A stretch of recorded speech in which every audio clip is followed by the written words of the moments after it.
Early in the morning, Seth wakes up to start another boring day in his life. He has no friends or family, his only company is the dogs from the animal control center where he works.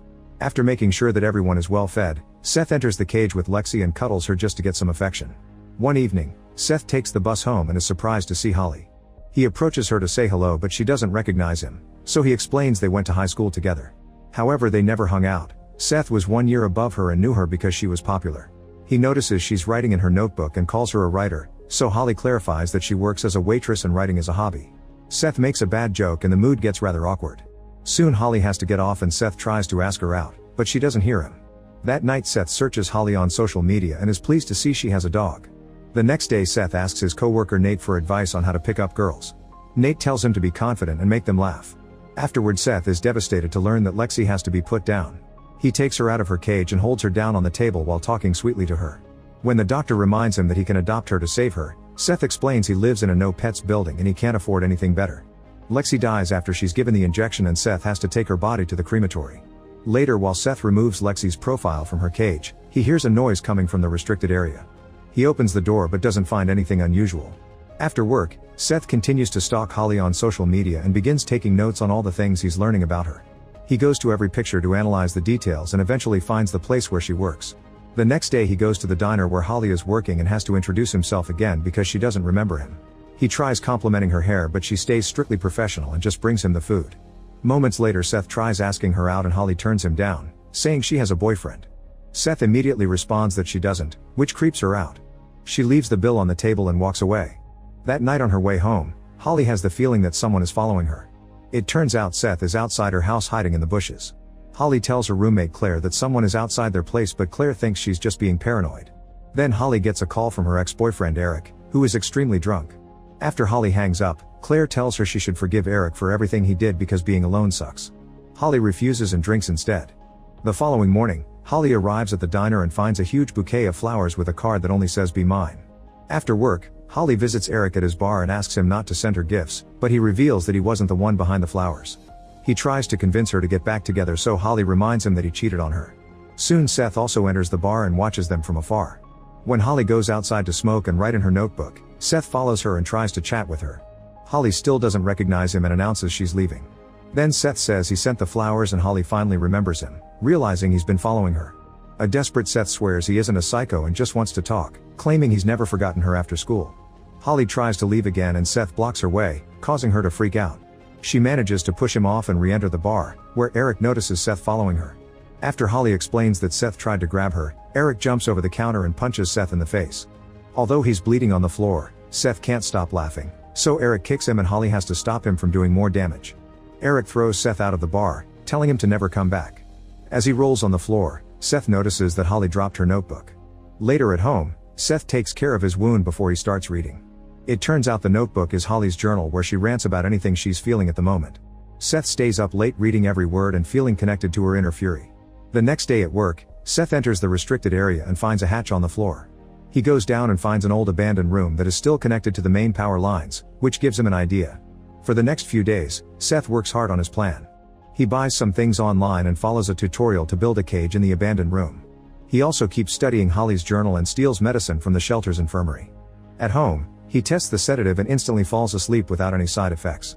A few nights later, Holly is going home when she notices someone following her. She stops and looks around, but Seth is already hidden. Then she keeps walking and senses something again, so she attacks with her pepper spray. Holly accidentally sprays a hobo instead and ends up running away while Seth watches from his hiding spot. He decides to follow the man, who is now screaming in the middle of the night. Moments later, Seth climbs a wall to enter Holly's apartment through the window. She's in the bathroom taking her medicine and hears the noise. She rushes to the living room but only sees the open window, so she closes it. Then she goes to bed, where Seth jumps on her and injects her with the sedative. Holly struggles for a few seconds before passing out. Afterward, Seth takes Holly to the shelter by hiding her in a box. When Nate questions this, Seth tells him their boss called him in the middle of the night to take care of a delivery. Nate believes him and only makes him sign in. Holly is starting to wake up and makes a noise inside the box, so Seth coughs to cover it up. She makes another noise and this time Nate hears it, however he blames it on the AC. Seth leaves after dropping her, and Holly fully awakens alone inside the cage in the abandoned room. She freaks out as she tries to open it, only to accidentally rip off a nail in the process. Grabbing onto the bars she screams for help, but only the dogs can hear her. They bark at the noise and Nate thinks they're just being themselves. In the morning, Seth brings her a bedpan and talks gently to her. Holly just insults him, so Seth says she's lost her right to food and they can try again tomorrow. He has to ignore her screaming on his way out. Once he's gone, she starts filing the bars with the lock chain. The following day, Seth finally gives Holly some water and food. He desperately grabs his leg and asks him not to leave, but he says it's important to establish boundaries to define their relationship and leaves after repeating that they'll try again tomorrow. That night Holly starts hallucinating that Claire is there with her, describing all the bad things Seth will do to her. Holly snaps at her, telling her to shut up. Eventually she has to use the bedpan and is startled when a rat approaches her in the middle of it. Holly freaks out and kicks it until the poor rat dies. The next day Seth has to clean up all the blood. Holly asks him if he'll take advantage of her, and he says no. But when she asks if he'll kill her, he answers I hope not, which leaves her terrified. Seth explains he may not have a choice if he fails to save her. She thinks this is something from a cult of religion, but Seth claims he isn't doing it for him, he's doing it for her because she's special. He felt lonely and lost before he met her, and he thought she really saw him in return. However, he soon learned that it was the version of Holly she wanted the others to see, which is all a lie. He asks who the real Holly is because he wants to make sure there's a chance to save her. If there isn't, then she'll never leave the room. Holly just insults him so Seth leaves. On his way out of the restricted area, Seth is caught by Nate, who reminds him he shouldn't be snooping around there. Nate sends Seth to clean before checking the door, but it's locked. That night the Claire hallucination asks Holly what she'll do, and Holly says she'll wait. The following morning, Seth shows Holly that he has the journal. He tells her that he feels sorry for her, especially because she writes about love in a very depressing way, but Holly thinks a creepy stalker can't know what love is either. Then Seth asks about Claire, revealing he heard Holly talking to her and doing two voices when he arrived. He asks if Claire is in the room and Holly answers no, but she can see her behind Seth. She claims she knows Claire isn't really there, but Seth isn't talking about just this room. It turns out Holly has been hallucinating Claire at home too. As Seth goes through the events in the journal, the truth is uncovered. Claire used to exist and lived with Holly around the time she got engaged to Eric. Eventually Claire had an affair with Eric, which Holly learned by looking at his email. During a car ride, Holly confronted Claire, who apologized and said it didn't mean anything. A furious Holly started to speed up, driving like a maniac while ranting about what Claire did to her. She dodged a few cars but in the end she lost control and her vehicle crashed. Both women woke up covered in blood and Holly found a glass shard in her stomach. When she heard Claire talk, Holly removed the shard and stabbed her friend in the eye to kill her. The cops later believed that Claire died because of the accident. In the present, Holly says that she's a fiction writer, and Seth admits that's why he had to make sure before going to the police. He's been following Holly for days and has learned that since Claire's death, she's been killing random people in the streets in all kinds of gruesome ways. It was she who killed the homeless man by setting him on fire. Seth thinks she keeps the journal because she wants to get caught and punished for Claire's death, but he isn't here to punish her, he's here to save her. Holly agrees she wants to be saved before Seth leaves. The Claire hallucination appears to clap at Holly for her performance, and Holly admits she's lying to make Seth think he has a chance. The next time Seth visits Holly, he brings her some water and a cloth to wash and he can't stop staring at her skin. They talk about her murders and she explains she enjoys killing, but Seth doesn't believe her and thinks she's acting out of guilt and trauma. Holly then tells the story of sharks banging their heads against their glass cages in aquariums and proceeds to imitate them. She only stops when he asks her to, but she keeps taunting him, saying that if she self-deletes the cops will think he did it. A disturbed Seth decides to leave. Later Seth is sent to his boss's office and is scolded because he hasn't been doing his job. She won't fire him yet, but she's adding a disciplinary notice to his record. One more strike, and he'll be gone. During his next visit, Seth only gives Holly 2 bars of chocolate, saying she must learn that she isn't in control. If she doesn't start to behave, he won't feed her at all. Holly tries manipulating him by saying she's dreamed about them living happily together at the beach, and Seth agrees to bring her more food. When Seth leaves the restricted area to get some snacks, Nate sees him again. Getting suspicious, Nate tries the door and tonight it's actually open. He goes down the hatch and is shocked to find Holly in the cage. Holly asks for help so he starts banging the lock to try to break it.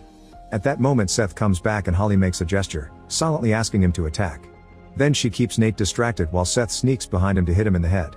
Nate immediately pushes Seth against the wall, so Seth takes out a knife to stab him a few times before running. When Nate tries to follow him, Holly stretches her leg to make him trip. Then she sweetly talks to Seth to convince him to kill Nate. Seth pounds Nate's head with a cinder block while Holly enjoys the show, and once he's done he has a breakdown. Holly helps him keep calm and gives him instructions on how to get rid of the body. Using the doctor's tools, Seth removes all of Nate's teeth, fingerprints, and nails. Then he chops up the body and feeds it to the dogs. The leftovers are all burned in the crematory. After taking a shower, Seth calls his boss to tell her that Nate went out to run an errand and never came back. Sometime later he throws the teeth in the river. When he returns to the shelter, He starts cleaning all the blood while Holly keeps on rambling. She implies that he's attracted to her because of her dark side. After grabbing his hand to nuzzle it, she tries to force it to touch her intimately, but Seth takes it back. When he returns to the office area, he finds a detective going through Nate's things for clues. Seth is interrogated about the last time he saw Nate, but his story clearly has many holes. The detective also finds it suspicious that Seth is already talking about Nate in past tense. The next day Seth has to move carefully around the shelter because the detective is still investigating. He brings food to Holly but she won't move or speak. After a few days of begging, Seth finally convinces Holly to talk and she asks for his finger as proof of his love. At first he refuses, so Holly begins another manipulative speech about her feeling different and disconnected from society since she was young and how only he understands her. Seth leaves the room and hides in the bathroom, where he freaks out for several minutes. After lots of thinking he returns to Holly, who promises to behave if he grants her request. Seth sits beside the cage and proceeds to do exactly what she asked, which leaves him in lots of pain. Holly pretends to reach for the finger but actually grabs the knife and threatens to self-delete if he doesn't free her. After Seth opens the cage, Holly comes out on trembling legs. She pushes Seth against the wall and says she loves him before kissing him, only to then slash his neck with the knife. The Claire hallucination points at the open door in the background. Sometime later Holly is dating Eric again. She's also got a deal to publish her journal as a fiction novel. When Eric's phone rings, Holly looks at the message and discovers he's cheating again. Surprisingly she stays calm and hands the phone to Eric without a word. Afterward Holly goes to an abandoned warehouse, where she's been keeping Seth in a cage. It turns out she mutilates him every time she gets a killing urge so she doesn't attack other people anymore, which means he's technically saved her. Make sure to subscribe and turn on notifications so you can watch more videos like this. Thanks for watching.